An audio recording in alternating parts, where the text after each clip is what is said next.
Good morning students. Our next topic is importance of controlling. ठीक है ਬੱਚੇ, ਅਸੀਂ ਜਿਵੇਂ ਪੜਿਆ ਸੀਗਾ ਕੰਟਰੋਲਿੰਗ ਦਾ ਮੀਨਿੰਗ ਪਹਿਲੇ ਸਲਾਈਡ ਵਿੱਚ ਕਿਆ ਸੀਗਾ। ਕੰਟਰੋਲਿੰਗ ਕੀ ਹੁੰਦੀ ਹੈਗੀ ਹੈ ਕਿ ਅਸੀਂ ਆਪਣੇ ਜਿਹੜੇ ਸਟੈਂਡਰਡ ਫਿਕਸ ਕਰੇ ਹੋਏ ਆ ਉਹਨਾਂ ਨੂੰ ਅਸੀਂ ਕਰਦੇ ਹੈਗੇ ਆ, ਜੋ ਅਸੀਂ ਐਕਚੁਅਲ ਦੇ ਵਿੱਚ ਅਚੀਵ ਕੀਤਾ ਹੈਗਾ ਉਹਨਾਂ ਦੇ ਨਾਲ ਕੰਪੇਅਰ ਕਰਦੇ ਹਾਂ। ਠੀਕ ਹੈ, ਜੇ ਵੀ ਕੋਈ ਵੀ ਡੈਵੀਏਸ਼ਨ ਆਉਂਦੀ ਹੈਗੀ ਤਾਂ ਅਸੀਂ ਉਹਨਾਂ ਦੇ ਲਈ ਕਰੈਕਟਿਵ ਐਕਸ਼ਨਸ ਲੈਂਦੇ ਹੈਗੇ ਆ। ਇਹ ਸਾਰਾ ਅਸੀਂ ਕੰਟਰੋਲਿੰਗ 'ਚ ਪੜਿਆ ਸੀਗਾ। ठीक है, हुण असी पढ़ांगे इंपॉर्टेंस क्या है कंट्रोलिंग दी। फर्स्ट पॉइंट है बच्चे अचीवमेंट ऑफ ऑब्जेक्टिव। ठीक है, हुण प्लैनिंग की तरह ही कंट्रोलिंग भी क्या है बच्चे, गोल ओरिएंटेड फंक्शन है। हुण जिस द्वारा प्लैनिंग फंक्शन विच जो ऑब्जेक्टिव सैट किए गए होंदे हन, ठीक है, उन्हां ऑब्जेक्टिव नूं अचीव किया जाता है। कंट्रोलिंग द्वारा डेविएशन टाइमली रिकॉर्ड की जाती हैगी है तां जो जिहड़े करैक्टिव एक्शनस हैगे वो लिते जा सकन। ठीक है, नैक्सट है बच्चे बेसिस फॉर फ्यूचर एक्शन। अगर काम स्टैंडर्ड या प्लान अकॉर्डिंग ना चले तो कंट्रोलिंग फ्यूचर एक्शन नू रैक्टिफाई करन विच हैल्प करता है। ठीक है, controlling bar bar future which mistake ना आवे उसनू कंट्रोल करन विच क्या करती है बच्चे, हैल्प करती है। ठीक है, नैक्सट है बच्चे एफिशिएंट यूटिलाइजेशन ऑफ रिसोर्सिस। हुण effective control system limited resources नू एफिशिएंटली यूज़ करन विच हैल्प करता है। हुण कंट्रोलिंग जिहड़े डिवाइसिस हैगे हैं वो मैनेजर्स नू मोटिवेट करते हैं ताकि वो सबॉर्डिनेट्स नू रेगुलरली मोनीटर कर सकन अते कोई भी डेविएशन आन ते जल्दी तो जल्दी करैक्टिव एक्शन लै सकन। इस नाल रिसोर्सिस क्या होंगे बच्चे, एफिशिएंटली यूटिलाइज होंगे हैं। ठीक है, नैक्सट है बच्चे तुहाडे कोलों फैसिलिटेट्स कोआर्डिनेशन। हुण कंट्रोलिंग इंप्लॉइज़ दे एक्शन विच यूनिटी लियान लई हैल्प करती हैगी है, जिस नाल इंप्लॉइज़ विच कोआर्डिनेशन आती हैगी है। ठीक है, कंट्रोलिंग कई डिपार्टमेंट्स की एक्टिविटी नू रेगूलेट करती हैगी है ਤਾਂ ਜੋ ਉਹ ਜਿਹੜੇ ਉਹਦੇ ਪ੍ਰੀ ਡਿਟਰਮਾਈਨਡ ਗੋਲ ਹੈਗੇ ਆ ਉਹਨਾਂ ਅਕੋਰਡਿੰਗ ਕੰਮ ਕਰ ਸਕਣ। ਇਸ ਤਰ੍ਹਾਂ ਕੰਟਰੋਲਿੰਗ ਇੱਕ ਆਰਗੇਨਾਈਜੇਸ਼ਨ ਵਿੱਚ ਬੈਟਰ ਕੋਆਰਡੀਨੇਸ਼ਨ ਲਿਆਉਣ ਵਿੱਚ ਹੈਲਪ ਕਰਦੀ ਹੈਗੀ ਹੈ। ਨੈਕਸਟ ਹੈਗਾ ਬੱਚੇ ਫਿਫਥ ਪੁਆਇੰਟ, ਇੰਪਰੂਵਸ ਇੰਪਲੋਏ ਮੋਰਲ। ਬੱਚੇ ਕੰਟਰੋਲਿੰਗ ਇੰਪਲੋਏ ਵਿੱਚ ਡੈਵੀਏਸ਼ਨ ਫਾਈਂਡ ਆਊਟ ਕਰਦੀ ਹੈਗੀ ਹੈ, ਜਿਸ ਨਾਲ ਐਫੀਸ਼ੀਐਂਟ ਤੇ ਇਨਐਫੀਸ਼ੀਐਂਟ ਇੰਪਲੋਈਜ਼ ਦਾ ਪਤਾ ਲੱਗ ਜਾਂਦਾ ਹੈਗਾ। ठीक है, जिस नाल एफिशिएंट वर्कर्स का जिहड़ा मोराल हैगा वो क्या हुंदा है, बूस्ट हुंदा हैगा। हुण कंट्रोलिंग बच्चे ऑर्गेनाइजेशन विच डिसिप्लिन बना के रखती है। ठीक है, उन्हां दी हैल्प करती हैगी है जिस नाल इंप्लॉइज़ तो डिज़ायर्ड मैनर दे विच काम करान विच हैल्प करती हैगी है। ठीक है, नैक्सट पॉइंट है बच्चे प्रमोट डिसीजन मेकिंग। हुण प्रोसैस ऑफ कंट्रोलिंग करैक्टिव एक्शन लैन तो बाद ही कंप्लीट होंदा है।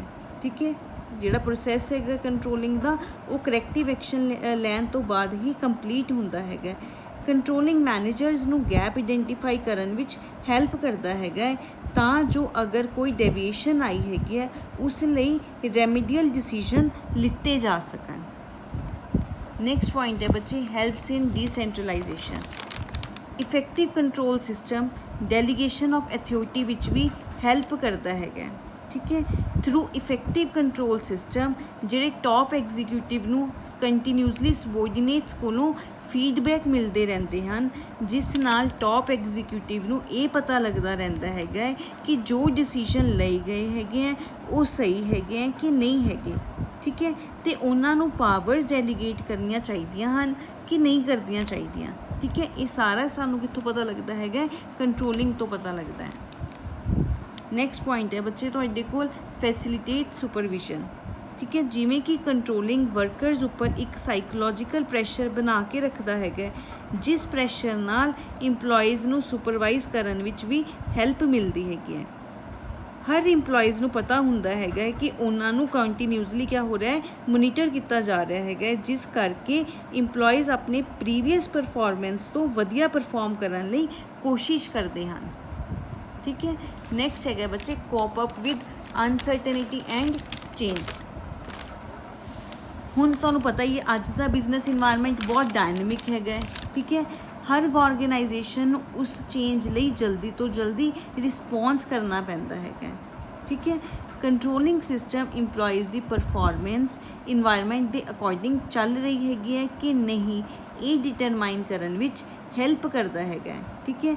ਅਗਰ ਇੰਪਲੋਈਜ਼ ਦੀ ਪਰਫਾਰਮੈਂਸ ਇਨਵਾਇਰਮੈਂਟ ਅਕੋਰਡਿੰਗ ਨਹੀਂ ਚੱਲ ਰਹੀ ਤਾਂ ਕੰਟਰੋਲਿੰਗ ਸਿਸਟਮ ਉਸ ਨੂੰ ਚੇਂਜ ਕਰਨ ਵਿੱਚ ਹੈਲਪ ਕਰਦਾ ਹੈਗਾ। ਨੈਕਸਟ ਹੈਗਾ ਬੱਚੇ ਤੁਹਾਡੇ ਕੋਲ 10th ਪੁਆਇੰਟ,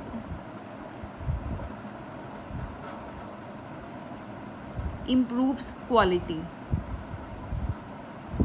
ਬੱਚੇ ਕੰਟਰੋਲਿੰਗ ਨਾਲ ਇੰਪਲੋਈਜ਼ ਦੀ ਪਰਫਾਰਮੈਂਸ ਇੰਕਰੀਜ਼ ਹੁੰਦੀ ਹੈਗੀ ਹੈ, ਉਹਨਾਂ ਦੇ ਜਿਹੜੇ ਐਰਰਸ ਹੈਗੇ ਆ ਉਹ ਵੀ ਕਿਆ ਹੁੰਦੇ ਆ ਬੱਚੇ, ਰਿਡਿਊਸ ਹੋ ਜਾਂਦੇ ਹੈਗੇ ਆ, ਕੋਸਟ ਵੀ ਰਿਡਿਊਸ ਹੁੰਦੀ ਹੈਗੀ ਹੈ, ਜਿਸ ਨਾਲ ਆਰਗੇਨਾਈਜੇਸ਼ਨ ਦੀ ਆਟੋਮੈਟਿਕਲੀ ਕਿਆ ਹੋਏਗੀ, ਕੁਆਲਿਟੀ ਇੰਪਰੂਵ ਹੋਏਗੀ, ਠੀਕ ਹੈ।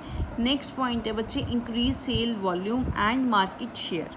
ਹੁਣ ਬੱਚੇ ਕੁਆਲਿਟੀ ਦੇ ਇੰਪਰੂਵ ਹੋਣ ਦੇ ਨਾਲ ਕਿਆ ਹੋਏਗਾ, ਉਹਨਾਂ ਦੀ ਸੇਲਸ ਇੰਕਰੀਜ਼ ਹੋਣਗੀਆਂ, ਸੇਲਸ ਇੰਕਰੀਜ਼ ਹੋਣਗੀਆਂ, ਪ੍ਰੋਫਿਟ ਇੰਕਰੀਜ਼ ਹੋਏਗਾ, ਜੇ ਪ੍ਰੋਫਿਟ ਇੰਕਰੀਜ਼ ਹੋਏਗਾ ਆਟੋਮੈਟਿਕਲੀ ਉਹਨਾਂ ਦਾ ਮਾਰਕੀਟ ਸ਼ੇਅਰ ਵੀ ਇੰਕਰੀਜ਼ ਹੋਏਗਾ, ਠੀਕ ਹੈ।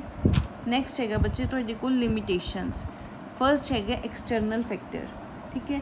ਚਾਹੇ ਹਰ ਇੱਕ ਆਰਗੇਨਾਈਜੇਸ਼ਨ ਵਿੱਚ ਇਫੈਕਟਿਵ ਕੰਟਰੋਲ ਸਿਸਟਮ ਹੁੰਦਾ ਹੈਗਾ ਹੈ, ਫਿਰ ਵੀ ਕੁਝ ਐਕਸਟਰਨਲ ਫੈਕਟਰਸ ਹੁੰਦੇ ਹੈਗੇ ਜੋ ਇਫੈਕਟਿਵ ਕੰਟਰੋਲ ਸਿਸਟਮ ਦੇ ਹੁੰਦੇ ਹੋਏ ਵੀ ਆਰਗੇਨਾਈਜੇਸ਼ਨ ਦੀ ਵਰਕਿੰਗ ਵਿੱਚ ਐਡਵਰਸਲੀ ਉਹਨੂੰ ਕੀ ਕਰਦੇ ਹੈ, ਇਫੈਕਟ ਕਰਦੇ ਹੈਗੇ, ਠੀਕ ਹੈ। ਹੁਣ ਸਪੋਜ਼ ਕਰੋ ਜਿਵੇਂ ਗਵਰਨਮੈਂਟ ਪੋਲਿਸੀ ਚੇਂਜ ਹੋਣ ਦੇ ਨਾਲ ਕਿਆ ਹੋਊਗਾ, ਆਰਗੇਨਾਈਜੇਸ਼ਨ ਵਿੱਚ ਕਿਆ ਹੋ ਸਕਦੀ ਹੈ, ਪ੍ਰੋਬਲਮ ਆ ਸਕਦੀ ਹੈਗੀ ਹੈ, ਜਾਂ ਇੰਪਲੋਏ ਦੇ ਟੇਸਟ ਚੇਂਜ ਹੋ ਜਾਵਣ ਜਾਂ ਟੈਕਨੋਲੋਜੀ ਚੇਂਜ ਹੋ ਜਾਵੇ। ਇਹ ਸਾਰੇ ਕਿਆ ਹੈਗੇ, ਐਕਸਟਰਨਲ ਫੈਕਟਰਸ ਹੈਗੇ ਜੋ ਇਫੈਕਟ ਕਰਦੇ ਆ ਸਾਡੇ ਆਰਗੇਨਾਈਜੇਸ਼ਨ ਨੂੰ।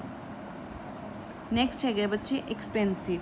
ਹੁਣ ਜਦੋਂ ਇੱਕ ਕੰਟਰੋਲ ਸਿਸਟਮ ਆਰਗੇਨਾਈਜੇਸ਼ਨ ਵਿੱਚ ਐਕਸਰਸਾਈਜ਼ ਕੀਤਾ ਜਾਂਦਾ ਹੈਗਾ ਤਾਂ ਉਹ ਆਰਗੇਨਾਈਜੇਸ਼ਨ ਲਈ ਐਕਸਪੈਂਸਿਵ ਹੋ ਜਾਂਦਾ ਹੈਗਾ, ਕਿਉਂਕਿ ਇਸ ਵਿੱਚ ਕੰਟੀਨਿਊਸਲੀ ਇੰਪਲੋਈਜ਼ ਦੀ ਪਰਫਾਰਮੈਂਸ ਨੂੰ ਮੈਜਰ ਕੀਤਾ ਜਾਂਦਾ ਹੈਗਾ, ਜਿਸ ਨੂੰ ਕਰਨ ਵਿੱਚ ਬਹੁਤ ਟਾਈਮ ਵੀ ਲੱਗਦਾ ਹੈਗਾ ਅਤੇ ਬੱਚੇ ਮਨੀ ਵੀ ਲੱਗਦੀ ਹੈਗੀ ਹੈ, ਤਾਂ ਇਸ ਲਈ ਇਹ ਕਿਆ ਹੈਗਾ ਬੱਚੇ, ਐਕਸਪੈਂਸਿਵ ਹੈਗਾ ਵਾ। Lack of satisfactory standard. ਬੱਚੇ ਅਗਰ ਕੰਟਰੋਲ ਸਿਸਟਮ ਵਿੱਚ ਕੁਆਲੀਟੇਟਿਵ ਸਟੈਂਡਰਡ ਜੇ ਸੈੱਟ ਕੀਤੇ ਜਾਂਦੇ ਹਨ ਤਾਂ ਇਸ ਦੀ ਵੈਲਿਊਏਸ਼ਨ ਕਰਨੀ ਬਹੁਤ ਮੁਸ਼ਕਿਲ ਹੋ ਜਾਂਦੀ ਹੈਗੀ ਹੈ, ਠੀਕ ਹੈ। ਕੁਆਲੀਟੇਟਿਵ ਸਟੈਂਡਰਡਸ ਲਈ ਕੋਈ ਵੀ ਸੈਟਿਸਫੈਕਟਰੀ ਸਟੈਂਡਰਡ ਡਿਸਾਈਡ ਕਰਨਾ ਮੁਸ਼ਕਿਲ ਹੁੰਦਾ ਹੈਗਾ, ਤਾਂ ਕਰਕੇ ਕਿਆ ਹੁੰਦਾ, ਲੈਕ ਆਫ ਸੈਟਿਸਫੈਕਟਰੀ ਸਟੈਂਡਰਡ ਹੁੰਦਾ ਹੈ। ਨੈਕਸਟ ਹੈਗੇ ਬੱਚੇ ਫਿਕਸਿੰਗ ਦੀ ਰਿਸਪੌਂਸਿਬਿਲਿਟੀ। ਜਦੋਂ ਕੰਟਰੋਲਿੰਗ ਦੁਆਰਾ ਕੋਈ ਡੇਵੀਏਸ਼ਨ ਜਾਂ ਕੰਮ ਵਿੱਚ ਆਈ ਕਮੀ ਦਾ ਪਤਾ ਲੱਗਦਾ ਹੈਗਾ ਕਿ ਉਸ ਡੇਵੀਏਸ਼ਨ ਜਾਂ ਕਮੀ ਲਈ ਇੱਕ ਪਰਸਨ ਦੀ ਰਿਸਪੌਂਸਿਬਿਲਿਟੀ ਫਿਕਸ ਕਰਨਾ ਬਹੁਤ ਜ਼ਿਆਦਾ ਡਿਫਿਕਲਟ ਹੋ ਜਾਂਦਾ ਹੈਗਾ, ਠੀਕ ਹੈ, ਕਿਉਂਕਿ ਉਸ ਕੰਮ ਨੂੰ ਕਰਨ ਵਿੱਚ ਕਈ ਇੰਪਲੋਈਜ਼ ਇਨਵੋਲਵ ਹੁੰਦੇ ਹਨ, ਤਾਂ ਇੱਦਾਂ ਫਿਕਸ ਕਰਨਾ ਰਿਸਪੌਂਸਿਬਿਲਿਟੀ ਬਹੁਤ ਡਿਫਿਕਲਟ ਹੈਗਾ। ਨੈਕਸਟ ਹੈਗਾ ਬੱਚੇ ਰੈਸਿਸਟੈਂਸ ਟੂ ਚੇਂਜ।